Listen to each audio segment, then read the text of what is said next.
The Auburn Tigers have been predicted to land their next quarterback.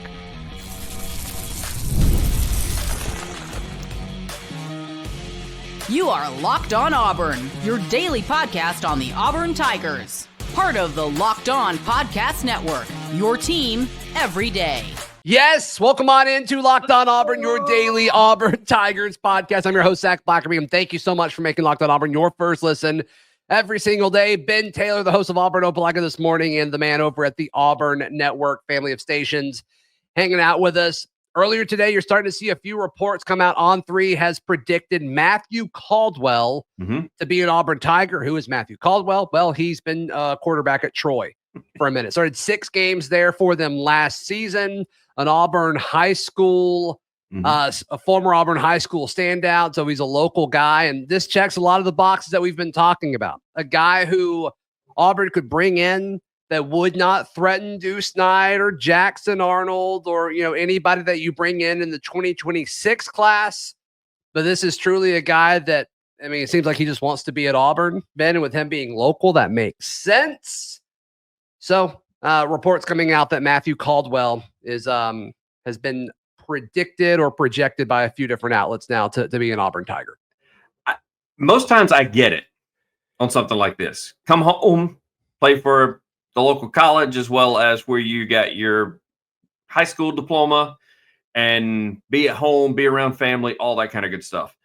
That's a stacked room ahead of him. Even if he comes in and he's projected number 3, which I don't think he will be. I think he'll be projected number 4, if not 5.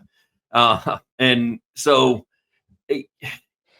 your number 1's not going anywhere. Deuce Knight is not going anywhere. Deuce is clearly staying. And plus Deuce coming in as a freshman, it's not like you can say, oh, well, he's going to play a year and then I'll step in his spot. So I also wonder if something went into that, like he likes the scheme and he likes what the offense does. So he's coming to learn. Maybe coaching is in his future. Zach, that's what you see a lot of people do. Dating back to the days of Tucker Tuberville, that was one reason he wanted to be on the Malzahn staff. He didn't want to. He knew he wasn't going to be playing quarterback at Auburn University, but he wanted to learn the ropes of how all that took place as far as an offensive coordinator position was concerned. Maybe that's what we're seeing. I'm not sure. But the fact that he played in 6 games, that's a positive thing. Not that you're wishing that 2 quarterbacks go down, but if 2 go down and then one's not doing well, you got a 4th guy that's got experience playing football at the collegiate level. Yeah, so he played in 10 games last year. And then I guess his freshman year, looks like it was at Jacksonville State. Yep. He played in three games, so that did not impact his redshirt. In 2022, he played at Gardner-Webb, where he played in 6 games. Looks like he started 1 against Mercer that year. In 2023, he was still at Gardner-Webb. And he started 5 games, played in a 6th.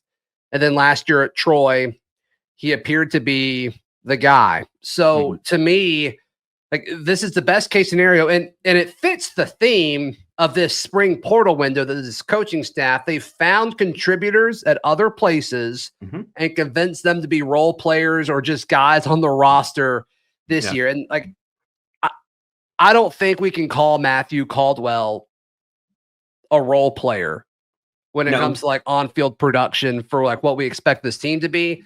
This is your 4th quarterback. This is the guy who is going to be helping you out in practice. And Hugh Freeze talked about it a bunch post A-Day. It's it's kind of tricky because what's the sales pitch? You can't pitch the now and you can't pitch the future.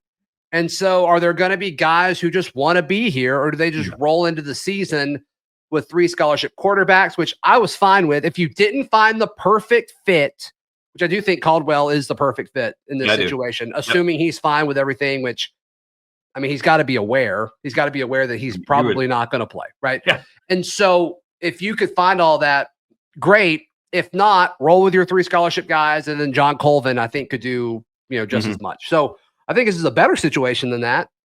But does this really matter in the grand scheme of things? I don't know. But it seems like it was important for him to come home. He wants to be closer to home. That's really cool.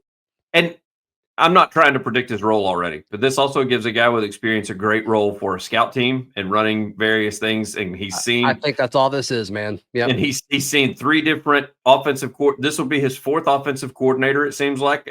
I think it sounds like from what I read. So either 3rd or 4th offensive coordinator that he's going to have. So he's been involved in different offenses. So you stick him on scout team, it sounds like he's able to adjust well. Maybe he can give the defense some good looks and that kind of thing. Plus, I got to say, though, I didn't have this on my bingo card, Zach. Whenever you and I have talked the last 2 weeks, we've talked about bringing in role players, bringing in guys that have got experience. And if you'd have said, yep, Ben, they're going to bring in a quarterback, so we'll have a 4th-string quarterback, I'd have said, oh, okay. I was thinking more along the lines of linebacker, defensive line. But and, I figured that they would try. Yeah. I figured that they would, make some calls.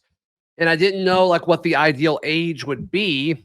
I expected if it were to happen, it'd be a guy with 1 or 2 years left of eligibility, which checks this out. Yeah.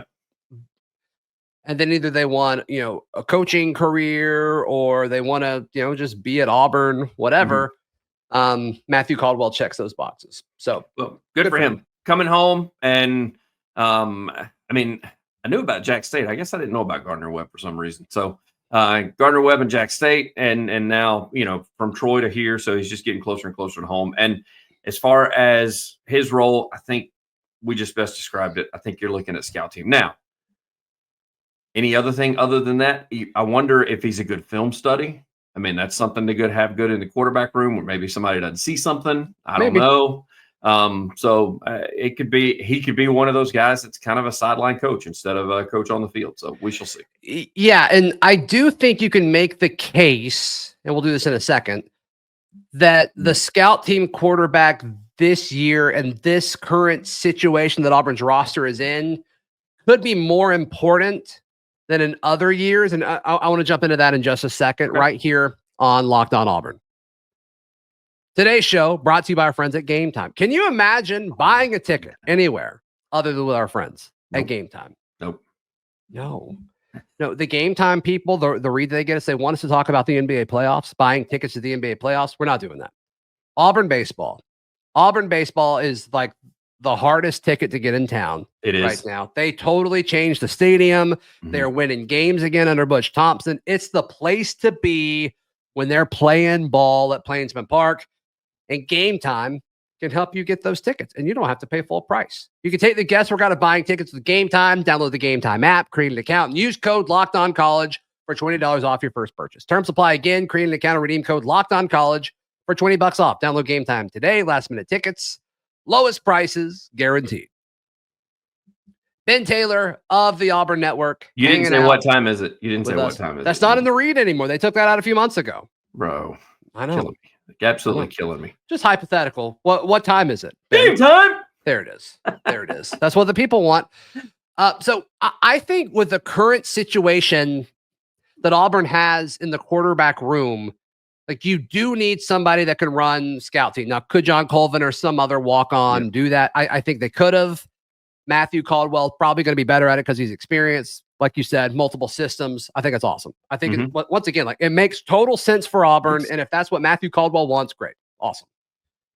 But I do think it's important because you have 3 quarterbacks that I'm going to say are relevant for the development and for this program to take its next step, especially on the offensive side of it. Jackson Arnold will be your starter at the start of the year unless something crazy happens. Deuce Knight is your future. And I think in games where it's super lopsided, Deuce Knight gets those reps.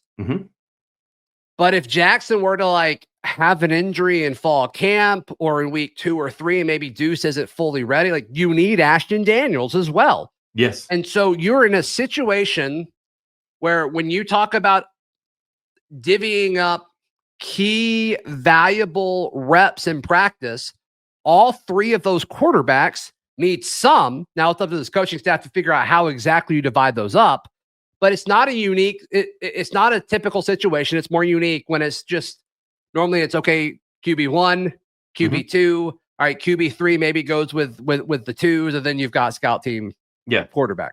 That's not really what this is, because I think all 3 of those quarterbacks, for different reasons, need to do stuff with the 1s. I completely agree. My worry when we still had not gotten anybody, which I know we still probably had somebody for scout team, but that we were going to see Ashton Daniels on scout team a little bit and not getting the reps that he probably needed. I don't know in about practice. You don't think you would? You don't think they would have moved him over for no? Because I think officially he'll be QB2. I think officially he will be QB2, or there'll be an or based on situation. But I mean, especially with Ashton not going through spring, like I think he needs to be with those guys as much as possible. Yeah, so he can get the reps because I mean he hadn't been on campus. So right. I mean, I'm sure he knows them through text and through video calls, but other than that, he doesn't even know these guys yet. So every little bit helps, or every little bit counts. So I'm totally with you. I don't know. You can tell me more than I can tell you. Jackson Arnold, how many reps did he miss there towards the end of spring with his hampered leg? Well, I think the practice where he missed time was their last on-field practice before A-Day. So he really just missed A-Day. He literally missed 24 hours. That's about it. Other than that, he was in everything. And the impression I get is if it was needed, he could have done it. You and some others have said that if he had to go, if that were, let's just say I don't know, some sort of scrimmage with another school, he probably would have been out there just to see what he could do against somebody else. Maybe, or if it would have been a game or something like that, I think he would have played. So I think it is.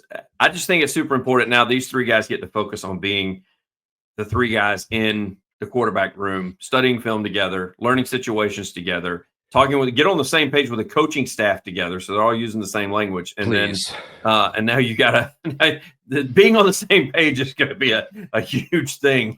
That I don't know how many shows that you've been on with me on my show where before we even go on, you're like, we're just not on. We're not. It's like they're sitting in different rooms talking to one another. It's really crazy. Weird. It was really tough. It's like we made it so hard on ourselves last year. Hopefully that changes. That changes.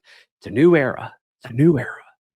And maybe it was just quarterback play. I don't know. I think the coaching staff has to change how they approach things too. Any other simple changes you see, such as this? Like I mean, this was off the radar to me. I had no idea they were looking at him. I mean, just from.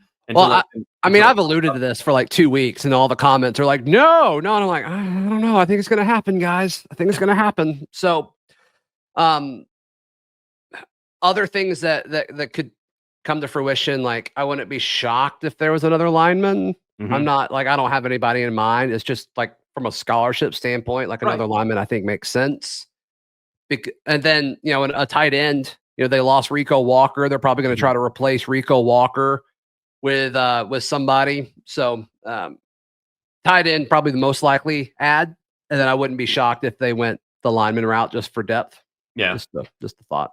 How good is it that you and I are having this conversation where this time last year, we were talking about finding starters. Yeah, it's a different world. I mean, the quality of roster is night and day. I mean, we've seen dramatic jumps from year 1 to year 2, and now year 2 to year 3. It's like looks like a totally different team. I mean, you compare this roster to what Hugh Freeze had when he started.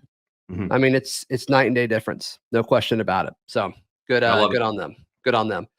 Ben Taylor, how can people check out everything that you've got going on? News Talk WANI, you can catch that by going to Auburn or AUnetwork.com. Click on that WANI logo. We do sports each and every morning just after 7, between 7 and 7:30. Always local stuff. Always talking Auburn. Always talking Auburn High. Even have voice of the Auburn High Tigers on with me from time to time. That's Jacob Goins, yeah. And so we would love for you to come see us and stream it online if at all possible. Please like the video. Please subscribe. And if you're checking it out on audio, please subscribe and leave a review. Helps the show out a ton. We'll see you next time. This has been Locked On Auburn.